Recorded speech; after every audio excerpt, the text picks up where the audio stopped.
Hare Krishna, welcome back. ఇవాల్టి topic importance of chanting. మనం ఏ time అయినా సరే, ఏ సీజన్ అయినా సరే, ఏ యుగమైనా సరే, ఎలాంటి సిచ్యువేషన్లో ఉన్నా సరే భగవంతుడి నామస్మరణ చేయాలి.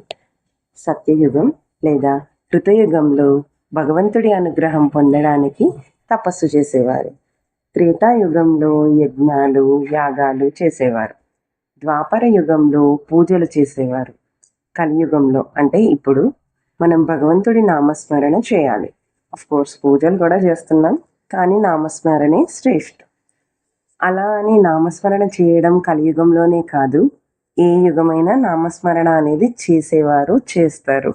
బెస్ట్ ఎగ్జాంపుల్ త్రేతాయుగంలో రామసేతు నిర్మాణంలో రామనామస్మరణ చేస్తూ రాళ్లపైన రామనామం రాశారు కదా, అది బెస్ట్ ఎగ్జాంపుల్.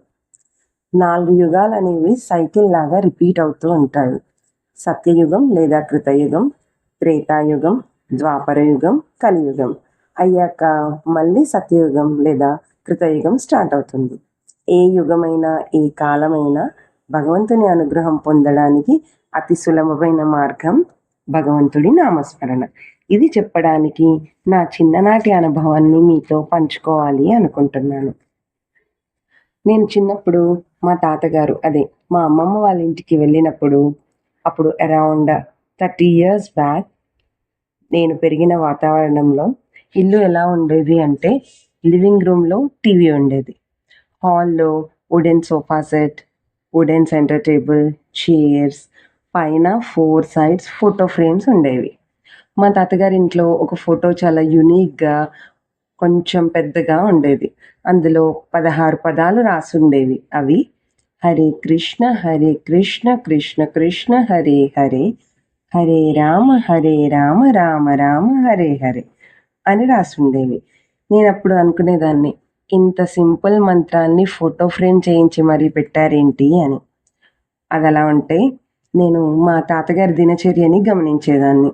మా తాతగారు నిద్ర లేస్తూనే కరదర్శన శ్లోకం, స్నానం అప్పుడు నది స్తుతి, గంగేచ శ్లోకం, తినేటప్పుడు ఇంకో శ్లోకం పలుకుతూ రిచ్ స్పిరిచువల్ లైఫ్ లీడ్ చేసేవారు.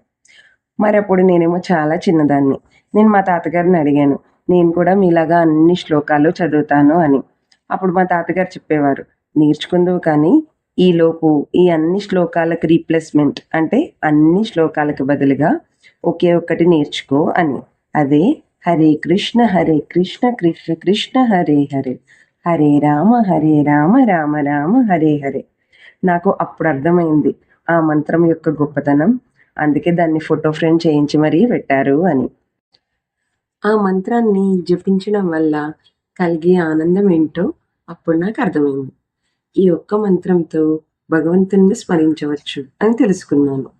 ఏ దేవుడు అని నేను చెప్పట్లేదు, మనం మన ఇష్టదైవాన్ని స్మరించుకుందాం, ఇష్టదైవ నామస్మరణ చేద్దాం, చేసి భగవంతుడి అనుగ్రహం పొందుదాం. Thank you.